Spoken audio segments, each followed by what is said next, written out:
Oi pessoal, tudo bem? Hoje eu vou contar para vocês como foi o GP da Alemanha de 1984 no circuito de Hockenheim. Na Alemanha, segundo Dennis Jackensen, o sentimento geral é de que seria o último GP a ser realizado na pista. Isso porque, vocês sabem, né? Houve a inauguração do Autódromo de Nürburgring, esse que ia receber em 84 um GP, porém era o GP da Europa. Porém, havia um medo de que Silverstone voltasse em 85, Brands Hatch passasse a ser o GP da Europa, como já foi em muitos anos anteriores, e Hockenheim acabasse saindo do cenário da Fórmula 1. A corrida, segundo Jenkinson, era um sucesso absoluto de público e de renda, sendo frequentes as corridas com presença de mais de 100 mil espectadores quase que todos os anos. O Jenkinson começa a questionar os dois autódromos. Ele começa a fazer um comparativo entre Hockenheim e Nürburgring, lembrando a vocês que todos os depoimentos que eu trago aqui do Jenkinson são depoimentos de época. Ele fez isto na semana da corrida. Okay? Ele questiona se o público vai querer viajar para longe para ver corridas em Nürburgring ou vai querer assistir a corrida da Alemanha no autódromo que fica localizado ao lado de uma autobahn e que, segundo Jenkinson, tem muito mais a cara do povo alemão que gosta dessa coisa toda de se amontoar em estádios, arquibancadas, enfim.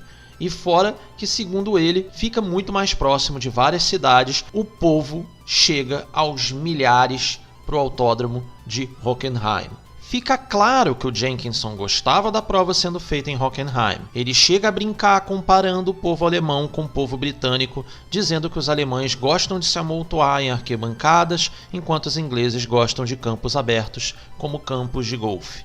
Ele faz menção aí às várias famílias britânicas que gostam, né, de acampar nos fins de semana de corrida, igual os americanos fazem também. Outra comparação feita pelo Jenkinson é sobre a organização. Segundo ele, Hockenheim é muito mais organizada, fora que o autódromo não tinha do que o povo reclamar, segundo ele, porque tudo era perfeito, era calmo, o trânsito era excelente. O único problema era que, segundo ele, as cidades próximas, apesar de trazerem a vantagem de acesso, elas eram cidades frias e de um povo muito impessoal. Ele tinha que dar aí, né, uma alfinetadinha nos alemães. O Jenkinson passa a falar então dos traçados. Ele critica a pista de Hockenheim e aí eu discordo dele, mas enfim.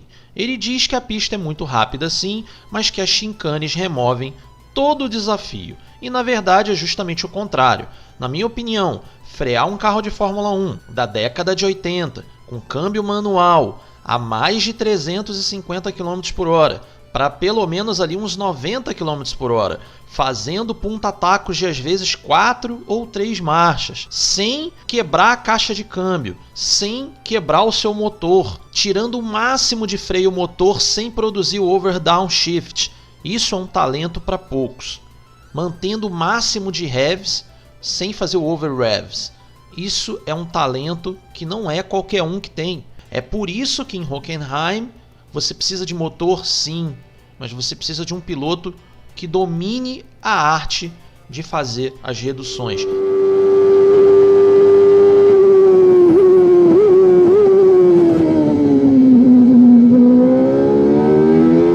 É um circuito que quebra muitas caixas de marcha, por causa das reduções brutais que esse circuito tem de velocidade, e os pilotos têm que usar o máximo de freio motor, porque se você não usa, alguém vai usar e alguém vai parar o carro numa metragem menor que a sua e vai ganhar tempo em cima de você. Então é um circuito espetacular. As chincanes, na minha opinião, elas não tiram o desafio, muito pelo contrário, a pista seria sem desafio se fosse pé embaixo o tempo todo, que aquilo ali ia virar praticamente um oval. E aí sim, o trecho do estádio, que é o que ele brinca chamando de Mickey Mouse, é realmente o trecho terrível da pista, totalmente desnecessário e que você podia fazer só o contorno por ali e pronto. Não, você fica fazendo um monte de curvas ali dentro, de baixa velocidade, sem sentido nenhum, numa pista extremamente estreita. A única função bacana daquele trecho é o público realmente ter o direito de ver os carros de pertinho ali, em baixa velocidade, poder admirar os carros. Uma declaração forte aí do Jenkinson é que ele meio que trata a prova com certo desprezo. Ele não diz isso diretamente, mas ele dá a entender. Ele faz uma brincadeira dizendo o seguinte: quem lembra o vencedor de Hockenheim do ano passado? Aí ele diz: alguém ganhou a corrida. Eu garanto que houve um vencedor, isso eu garanto, mas eu não sei dizer quem foi. Ou seja, ele está querendo dizer que é uma corrida meio que sem carisma, meio que sem expressão, que é uma corrida só de curso de campeonato e que ela meio que entra no ostracismo. O Jenkinson termina com uma frase bem legal sobre o autódromo de Hockenheim, depois dele ter dado várias alfinetadas no autódromo, em Nürburgring, no povo alemão, enfim. Ele termina com uma frase bem legal que é a seguinte: é impagável a imagem do céu azul e da floresta que se pode ver em cima do estádio de concreto pela manhã. É o cenário perfeito para uma fotografia. Bom, e deixando esse clima aí de nostalgia / rivalidade entre britânicos e alemães aí do Jenkinson de lado, vamos para as atividades de pista. Vamos lá. O Ulrich e o Fabi vão ser os pilotos escolhidos para carregar as câmeras on-board. Câmeras on-board essas que eram muito importantes para dar para o público uma nova perspectiva do esporte. Em que sentido? Trazer o público para dentro dos carros, trazer a imersão da primeira pessoa, trazer a sensação de velocidade, o desafio, enfim. A câmera on-board ela vai mudar muito a visão do público para com o espetáculo. Segundo o Dennis, todos os tempos na sexta estavam dentro do normal, com o que ele chama de bloco da frente estando na frente, o bloco de trás estando atrás e o bloco do meio que ele chama de, abre aspas, bloco da mediocridade, fecha aspas, estando no meio. Ou seja, ele está criticando aí os pilotos de equipes de ponta que estão no meio do bolo sem conseguir chegar ao topo da tabela. Ele chama esses pilotos de pilotos medíocres, ok? Bom, vamos aos times aí que eu sei que vocês adoram essa parte aí das novidades, então vamos lá. O Jenkinson diz que na Toleman a equipe estreou uma asa traseira nova que, segundo ele, era uma cópia da Ferrari, o que eu acho no mínimo um absurdo alguém copiar a Ferrari 84, mas enfim, ok? É o Jenkinson que está dizendo, vamos com ele. Bom, o Jenkinson diz que o Senna estava entre os chamados, abre aspas, Fast Boys, fecha aspas aí, que era algo cada vez mais comum e não apenas um flash in pan, como ele diz, e que ele conseguia deixar todos os carros com motor Hart no que ele chama de detratores do motor Hart em uma perspectiva de inferioridade. Traduzindo, mais ou menos aí, ele quer dizer que o Senna meio que humilhava os outros pilotos que utilizavam o mesmo motor que ele e tiravam qualquer condição desses pilotos de reclamar do equipamento. Porque aí vai ficar aquele raciocínio de como é que você reclama do seu motor se o Senna usa um motor igual ao seu e está lá entre os 5 primeiros? Então, o Jenkinson diz que o Senna tirava aí qualquer possibilidade de alguém reclamar do motor Hart. A Toleman só trouxe carros para o Ayrton, lembrando a vocês que a Toleman só vai escrever um piloto até Monza, ok? E por causa disso a gente vai ter apenas 27 carros competindo na prova. A Ferrari, segundo Jenkinson, continuava indecisa e perdida. Segundo ele, a Ferrari trouxe de novo 4 carros para Hockenheim. Agora a razão eram as suspensões traseiras. Por quê?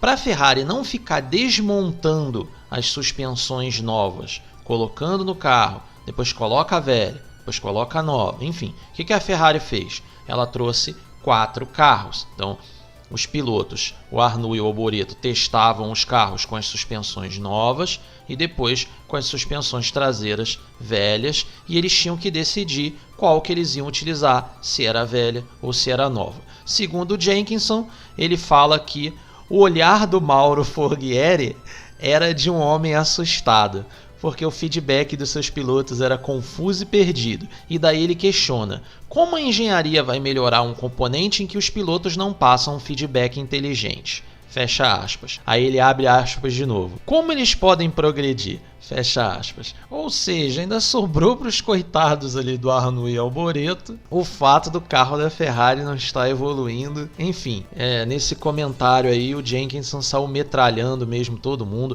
Era uma época, pessoal, onde os jornalistas eles não tinham medo de falar mesmo não, tá? Eles questionavam mesmo, eles iam nas garagens, eles tinham acesso direto às pessoas, eles entrevistavam pessoas de dentro das garagens, então eles tinham muita informação e a fofoca rola, entendeu? Para ele chegar ao ponto de escrever dizendo que o Arnoux e o Alboreto não passavam um feedback preciso, é mais do que provável de que realmente esse buchicho rolava dentro da garagem. Então, por isso que ele fala que o Forghieri estava totalmente perdido, porque cada piloto fala uma coisa. Eu comentei isso com vocês no GP de Brands Hatch, quando o Tchecoto e o Senna pediam setups completamente diferentes. O Roy Byrne ficava completamente maluco. E aí vocês imaginem eles tendo que acertar 4 carros, né, e os pilotos passando informações completamente contrárias um do outro. Então, enfim, ok? Eu entendo o lado aí do Jenkinson. Bom, na Brabham houve uma inovação muito importante, ok? A Brabham estreou os discos de freio de fibra de carbono e não mais de aço. E o mais incrível disso tudo é a explicação que o Dennis Jenkinson dá sobre o porquê da troca aí do material dos discos de freio. Por que ela é incrível? Hoje em dia, todos aqui no canal provavelmente vão saber que é pelo fato da fibra de carbono suportar uma temperatura muito maior, então você consegue trabalhar com muito mais pressão nas pinças de freio e, consequentemente, você consegue então uma frenagem muito mais forte, numa metragem muito menor, e você consegue também diminuir os dutos de tomada de ar dos freios, reduzindo o seu arrasto, ou seja, o seu drag. Então você tem um monte de vantagens quando você tem aí os freios de fibra de carbono. E essa explicação que eu dei a vocês é praticamente a mesma que ele deu há 30 e tantos anos atrás, ok? Quando o componente acabou de estrear na categoria. E o cara conseguia explicar para o público dele perfeitamente o porquê daquele componente. Eu fico impressionado com o nível de conhecimento técnico dos jornalistas britânicos da década de 80. E é aí que rola toda aquela briga do Nelson com a imprensa brasileira, porque ele dizia, né, sempre que a imprensa brasileira não entendia absolutamente nada de automobilismo e ficava o tempo todo dando opinião sem entender absolutamente nada. E é impressionante quando você compara o nível e você vê o quanto um Dennis Jenkinson conhece de carro de corrida. É realmente um negócio impressionante. Hoje em dia isso é banal.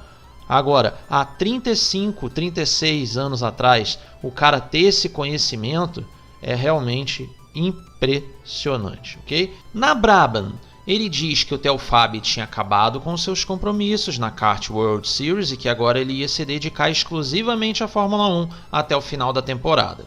Quanto ao Nelson, ele abre aspas aí dizendo o seguinte: o Nelson estava muito confiante, porém praticando suas travessuras de sempre. Fecha aspas. Bom, pessoal, vai saber aí, né, o que o Dennis Jenkinson viu o Nelson fazer em Hockenheim. Enfim, não sei. Mas ele dá ali uma brincadinha com o Nelson, vai saber, né, o que ele viu o Nelson fazer. A RAN, segundo Jenkinson, todos os funcionários trabalharam exaustivamente, fazendo turnos com cargas horárias altíssimas, muitas horas extras, para conseguir reconstruir os 2 carros, né, que pegaram fogo lá em Brands Hatch. Mas eles conseguiram alinhar seus 2 carros lá em Hockenheim. A Osella reconstruiu o carro do Gardner, mas segundo Jenkinson, essa reconstrução foi bem mais tranquila porque os danos também foram menores. A Tyrrell teve seus 2 carros alinhados para o GP, mas não tinha pilotos, porque o Brandon, né, teve os tornozelos quebrados e o Beloff estava numa corrida do WSC no Canadá com a equipe de fábrica Hotmans Porsche, né, com o Porsche 956. O Johansson foi contratado para a vaga, né, do Brandon, e para a vaga do Beloff foi contratado o Mike Tackwell. Aquele mesmo Mike Tackwell lá da época de Fórmula 3, piloto na minha opinião muito fraco, mas que foi contratado para substituir o Stefan Beloff, piloto velocíssimo, né? Imaginem a missão ingrata aí que ia ter o Mike Tackwell. Bom, pessoal, e a regra do nocaute foi modificada mais uma vez. É isso mesmo. É a terceira regra de nocaute do ano de 84. Então, prestem atenção, porque ela chega a ser vergonhosa. Então, vamos lá. O que aconteceu? A Tyrrell, se ficasse nas posições 27 e 28, porém não tinha 28, vocês sabem disso, porque o Cecotto não correu. Se a Tyrrell ficasse nas posições 27 e 28, ela não largaria. Porém, qualquer outra equipe que ficasse na posição 27 e 28, largaria. Ou seja, só haveria nocaute para Tyrrell. Isso é um absurdo. Chega a ser uma determinação vergonhosa. Chega a ser ridículo. Como que você tem uma regra que só vale para um time? Torno a dizer, a determinação judicial, a sentença judicial, a condenação da Tyrrell e a sentença ainda não tinham acontecido. Ok que a Tyrrell estava correndo com liminares da justiça, tudo bem, mas as determinações judiciais não tinham acontecido. Como que você vai ter uma regra que só vale para os carros do Ken Tyrrell? Era terrível isso é um absurdo, ok? Quando eu li isso aqui, eu não estava acreditando no que eu estava lendo. Eu li isso aqui há mais ou menos uns 6 anos atrás. Quando eu li isso aqui do Jenkinson, eu não estava acreditando no que eu estava vendo. Beira o ridículo. Mas foi o que aconteceu, ok? Vamos continuar então os reportes aí.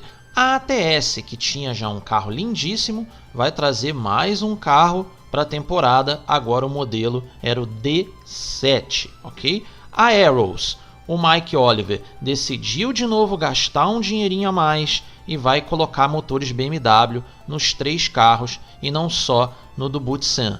A Lotus teve um fim de semana complicado porque o Hélio explodiu o motor do carro dele, principal, teve de usar o carro reserva, isso já na sexta-feira, apesar de o Hélio estar com excelente tempo, inclusive virando a sexta-feira com o primeiro tempo. Enquanto o Nigel, a gente sabe, o Nigel sempre enfrentando muitos problemas. É impressionante também o azar do Nigel Mansell, mas enfim. A Lotus recebeu engrenagens novas para o câmbio de marchas Hewland do Nigel Mansell só, ok? E essas engrenagens vieram da Itália.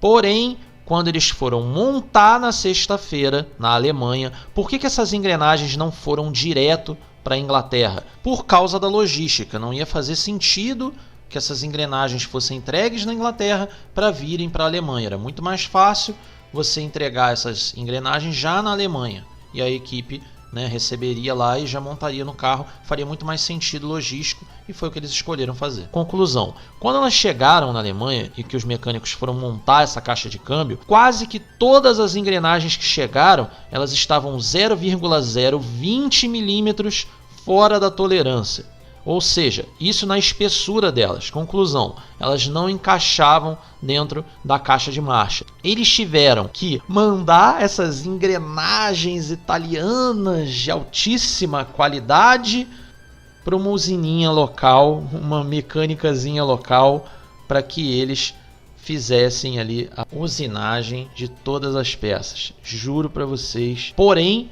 essas engrenagens só chegaram no domingo e, até lá o Mansell sofreu muito no final de semana. Já na sexta-feira ele voltou para os boxes a pé, com o carro quebrado.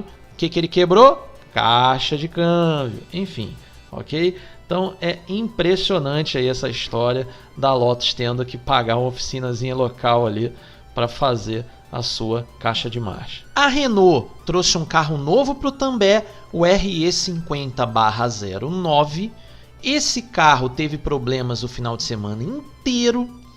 Chegou ao ponto, por exemplo, do Warwick, que estava com o seu carro normal. Ok, teve problemas, passou para o carro reserva, explodiu o motor do carro reserva. A explosão de motor do Warwick no carro reserva danificou partes do chassi desse carro reserva. E aí esse carro reserva também ficou inutilizável. Conclusão, a Renault teve que consertar o carro do Warwick para que ele corresse. Como o També estava sem carro, aconteceu algo meio bizarro. Eu vou adiantar um pouco a história para vocês, mas o que aconteceu de bizarro foi o fato de o També ter que se classificar no carro do Warwick. Ou seja, trocaram os adesivos ali às pressas, botaram o També no carro do Warwick para que o També tivesse tempo, mas na verdade era o tempo todo a gente vendo na pista só o carro do Warwick correndo. Os dois pilotos estavam treinando com o mesmo carro. Na Williams, o reporte ele é meio bizarro, meio irônico e até um pouco engraçado, e é uma crítica aí ao Keke Rosberg. Então vamos lá. O Dennis Jenkinson diz que é impossível de explicar para o leitor o que aconteceu com o carro da Williams estando na 27ª posição na sexta-feira. E ele diz que é impossível de explicar por quê. Segundo ele, nem o Frank nem o Patrick Head sabiam o que estava acontecendo com a Williams. E aí ele perguntou isso para o Frank e para o Patrick? Não. Ele diz que não adiantava nem perguntar.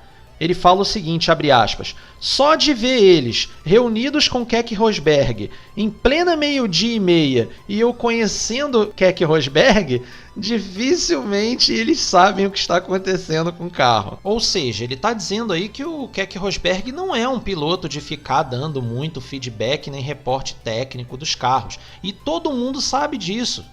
Quem acompanha a história da Fórmula 1 antiga sabe disso. O Rosberg não era esse tipo de piloto. O negócio dele era sentar e guiar. E aí o que acontece? Quando a equipe está desesperada assim, pedindo para ele o que fazer no carro, é porque eles estavam completamente perdidos, ok? Jenkinson dá aí uma alfinetada no Rosberg, no Frank, dizendo o seguinte, olha, eu não perguntei, mas não ia nem adiantar perguntar para vocês o que era, porque eles não iam saber. No sábado choveu muito, o dia amanheceu chuvoso, o que atrapalhou muito também, né, a sessão da manhã. Todos que estavam com tempos ruins estavam desesperados porque iam perder tempo de pista, né, atividade de pista. O Rosberg, por exemplo, estava com tempo de 2 minutos e 12 contra 1:48,0 do Hélio na sexta-feira. Era uma diferença assim abissal, era uma coisa terrível. Conclusão da história. A pista, para sorte deles, começou a secar. Quando o Rosberg ia sair para a pista, ele teve problemas. Qual foi o problema? Segundo o Dennis Jenkinson, ele teve problema num body fastener. O que é um body fastener? Body fastener é aquela presilha que prende o corpo, né, do motor, o body shape. Na verdade, no caso da Williams era o corpo do motor. Tem carros que é o corpo todo. No caso da Williams era o engine coverage, era só a tampa do motor. O carro da Williams ele era construído diferente. Mas tem carros, por exemplo, como a McLaren, a Lotus, que você tinha um body shape, o corpo inteiro, sai tudo junto. Tanto uma forma quanto a outra, você prende com esses body fasteners, que são uma espécie de presilha já tá rachar, que é muito comum nos carros antigos também para prender estofamento de porta. Quem gosta aí de carro antigo sabe do que eu estou falando. Na qualificação 2, então, tirando o Rosberg, que conseguiu finalmente ir para a pista e cravou o 19º tempo no início da sessão, todos ficaram meio que nas garagens esperando a hora ideal para sair, até o També sair primeiro do que todos e meio que o tempo dele seria o tempo base. Se o També piorasse muito em relação à sexta-feira, ninguém ia para a pista. Mas o que aconteceu? Como o També melhorou alguma coisa, todo mundo resolveu ir para a pista, porém nos minutos finais a pista ficou realmente um caos. O De Angelis foi o mais rápido, porém ele foi superado pelo Prost, que acabou ficando com o melhor tempo. O Lauda rodou no estádio e acabou tomando aí 1 segundo e 9 décimos do Alain Prost, mas na verdade o que se sabe é que o Lauda estava com o motor de corrida usado na classificação, é isso mesmo, ele estava com o motor velho de propósito. Por que ele fez isso? Para poupar o motor para domingo. A McLaren estava com poucos motores para o final de semana e o Lauda quis reservar o seu motor 100% para a corrida, então ele abriu mão aí da classificação. O Nelson melhorou 1/10 da sexta para o sábado, ficando na 5ª posição. O Ayrton, que tinha um excelente quarto tempo na sexta-feira, no sábado ele caiu para a 9ª posição porque ele não conseguiu melhorar, muito pelo contrário, ele piorou 5/10. E por que isso? Segundo o Jenkinson, o Ayrton teve problemas de ignição no carro, é isso mesmo, de tempo de ignição. O motor falhava muito, eles não conseguiram resolver isso na ignição eletrônica e, conclusão, o motor falhando o sábado todo e não ia dar tempo de trocar, e se trocasse não ia virar tempo nenhum, então foi melhor manter desse jeito e trocar depois da sessão, foi o que eles resolveram fazer, e o Ayrton então ficou com a 9ª posição. Outro reporte interessante também foi o Theo Fabi, que finalmente aí conseguiu uma classificação boa, fazendo 8º tempo, colocando as 2 Brabhams no top 10, algo aí muito raro de acontecer. Sempre o Nelson conseguia, e geralmente o Nelson consegue sempre ficar entre os top 3, ali, top 5 no máximo, e aí a outra Brabham sempre de 10º para trás. Dessa vez não. As 2 Brabhams, largando entre os 10 primeiros, era promessa aí de um bom final de semana para a Brabham. Eu espero que vocês tenham gostado desses reportes todos com relação aos treinos livres e o treino classificatório, e a gente se vê na parte 2 com a corrida e toda a repercussão que essa corrida teve, ok? Até o próximo vídeo, sexta-feira, 7 da noite, a gente se vê lá.